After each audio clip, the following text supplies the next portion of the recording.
Hello and welcome to another episode of the Classical Republican. Time for a book review, The Machiavellian Moment. We're going to be going through chapters 13 and 14 in this video. So in chapter 13, it's land, trade, and credit. We start off with the financial revolution after William and Mary. So William and Mary come into power. They're from the Netherlands. And so the idea that you can go to war and go into debt is a good thing comes about. We also examine the writings of Andrew Fletcher, Charles Devenant, and Daniel Defoe. I didn't know he was so political. That's great. But he's more on the court side of the court and country debate. Fletcher, he writes the discourse of government with relations to militias, and so this argument is that the Neo-Harringtons say that feudalism was about liberty and equality. So that's kind of a stretch. And they say the, quote, Gothic warrior had nothing much to do but till his soil, bear his arms, and assert his freedom, end quote. Then the luxury of the Renaissance ruined it all. Later in 1698, Defoe makes the argument that the standing army is acceptable as long as it is the parliament that controls the source of funding.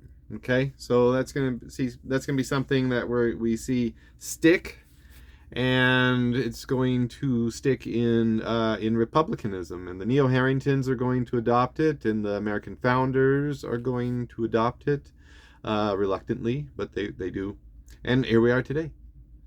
All right, in chapter 14, the 18th century debate of virtue, passion, and commerce. So on page 462, it begins, the debate we have uncovered that between virtue and passion, land and commerce, republic and empire, value and history underlay a great part of the social thinking of the 18th century. In the two remaining chapters, an attempt will be made to display its role in the American Revolution and the formation of American values, and to depict this part of the story in a wider context of the development of European thought, so that Jefferson and Hamilton may emerge in a broadly discernible relationship to Rousseau and Marx.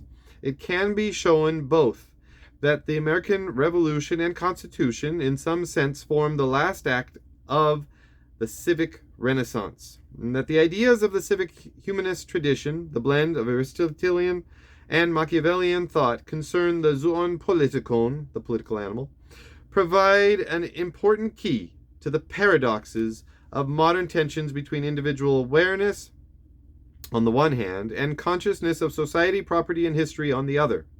The American founders occupied a Machiavellian moment, a crisis in the relations between personality and society, virtue and corruption, but at the same time stood at the moment in history when that problem was being either left behind or admitted insoluble.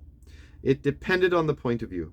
Our task in the present chapter is to understand as fully as possible the reasons why the inherited complex of ideas concerning republican virtue and its place in social time was transmitted into the 18th century in a form at once so adamant and so vulnerable, so little changed, and yet so radically challenged.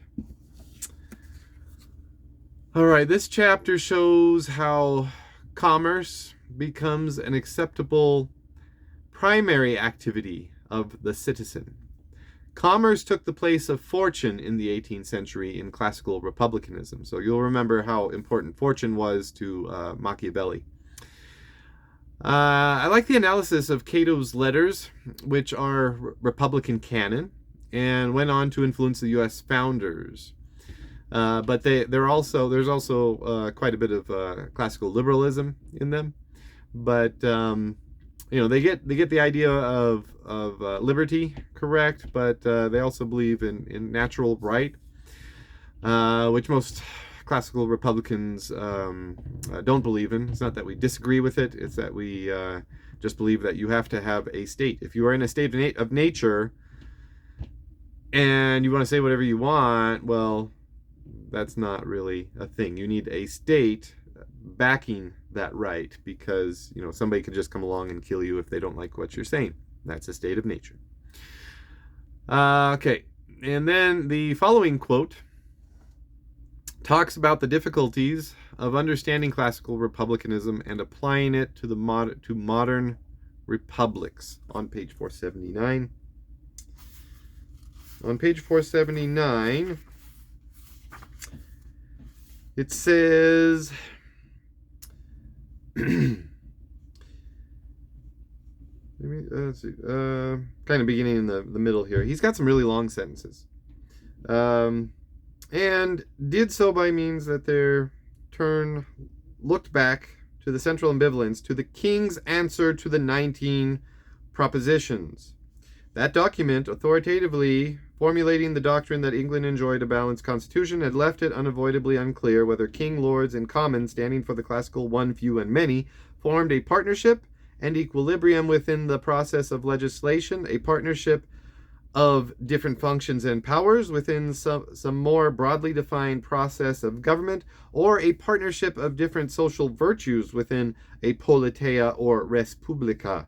As we know, it was only when the concept of legislation assumed a high degree of importance that it was really necessary to draw distinctions between these possible meanings. All right, so yeah. That is something we still debate, even among classical Republicans.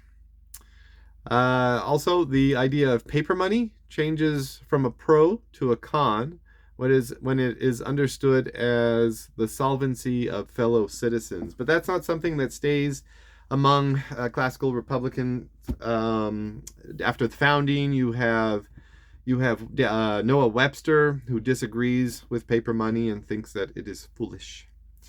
So that was chapters 13 and 14. I hope you're enjoying this book. Until next time, long live the Republic.